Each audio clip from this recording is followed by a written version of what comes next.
Hi, my name is Geeta Sidhu-Robb and today we're going to talk about chakras. We're going to talk about chakras because I think that they're a really interesting concept that we hear about from time to time, but we don't actually know what they mean.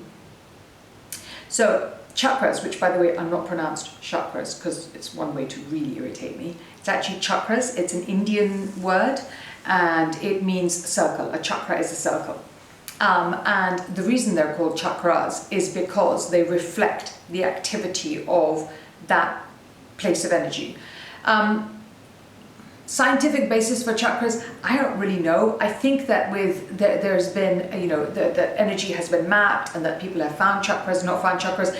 If you need scientific proof of chakras, I suggest that you just leave the video and move on somewhere else, because that's not what this is about. This is for somebody who already thinks that they want to know what a chakra is and how to do that. That's what we're going to talk about today. So when you have, as a human being, you have an energy field that is from much wider than your actual physical body. And the reason we know this because, like, if you're sitting in a bar and you can feel someone talking about you, it's like, I felt that was going to happen. Somebody looking at me, and then you look around, you see someone staring at you. Or you look at someone and they feel you or sense your gaze. All of this phraseology, or before the phone rang and I knew who it was going to be. This is an energy field that is wider than your body.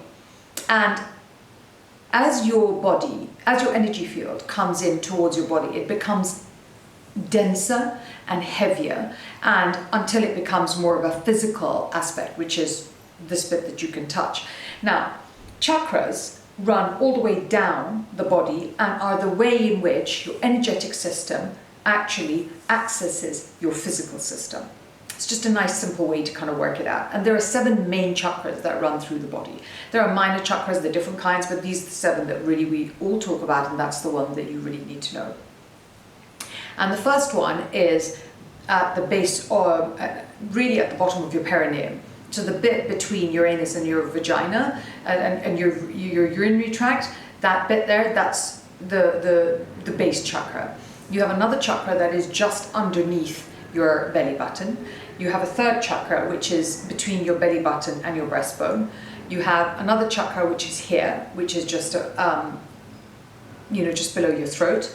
You have a chakra that is in your throat, and you have a chakra that is here, that is commonly known as your third eye, which is one of the most common ones that people know about. And then you have another chakra here, which is your connection with spirit and all that is. Now, the chakras actually have a color system affiliated with them. And what's really funny is that the color is exactly the same colors as the rainbow. And I'm always forgetting, and I always have to remember that mnemonic they teach you at school. So the first one is red, orange, yellow, green or pink, sky blue, a blue, green or pink, blue, indigo, and violet. So exactly the colors of the rainbow. I'm not doing that again because I can never remember it. When you look into any of your chakras, if you can imagine the color being there, it will help you to access that chakra much, much easier. When the color of a chakra feels muddy and not clear, that chakra is a bit more muddy and not clear. And you can clean it by literally accessing the cleanest version of that color, and reaching towards a cleaner color actually cleans your chakras up. The purpose of a chakra is that when you are taking something from your energetic system and it hasn't yet happened and it's not real and it's about to come into reality because it is part of your energetic body, the chakra rotates, and that's how it accesses the body. Chakras are also places that you can clean to actually get rid of dead energy, energy that no longer serves you, and energy that is no longer of any use. There are many, many books that have been written about chakras, and they have people that have accessed inside chakras. There's one by Barbara Brennan. I think it's called Light in My Hands, and it is just a phenomenal, really dense book on how chakras work. In your day-to-day, having your chakras there is just knowing that there is a way that you actually create what happens in your life. So we're not saying that actually I'm just a victim of everything that happens and I can't control it and I've got nothing that I can do about it. Actually, what you can do is think, in fact, here are my chakras. If I can keep my chakras clean and balanced, I know that my energy stays clean and balanced. So if I end up with a pain in a different part of my body or something out of balance, I know that that chakra isn't working very well, and I'll know what it's related to.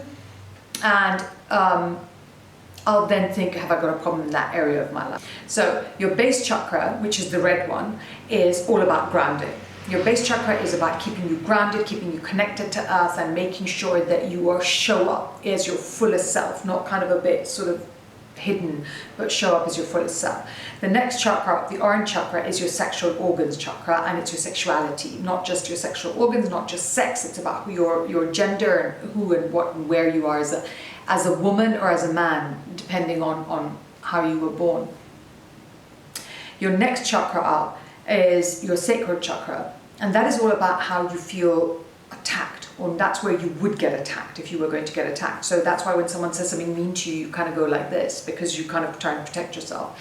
Your sacral chakra is yellow, and it is all about self-protection. Your heart chakra, your green or pink chakra, is all about opening your heart, and it's the right place to come from when you interact with people.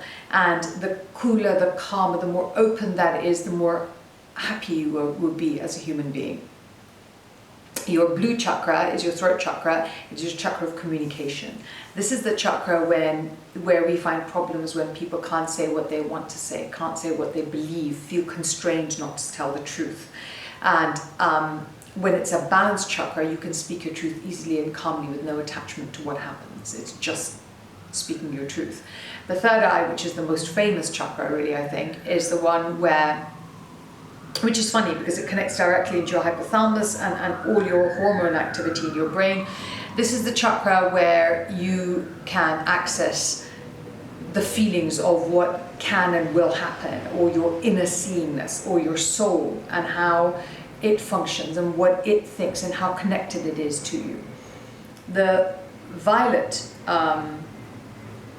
the spiritual, the last chakra, the seventh chakra, the violet chakra, is your connection with God. It's your connection with the universe. It's connection with the flow, and the stronger that connection is, the more your instinct works, the more spiritual, the more balanced you are as a human. However, that chakra is in direct counterpart to your grounded chakra. So your grounded chakra is of balance, and it works better the more grounded that you are. So it's not just always to be connected up there, because we live on earth. So the more grounded, the more balanced you are, the better all of your chakras work, and the better your connection is to God and spirituality. I hope that's helpful.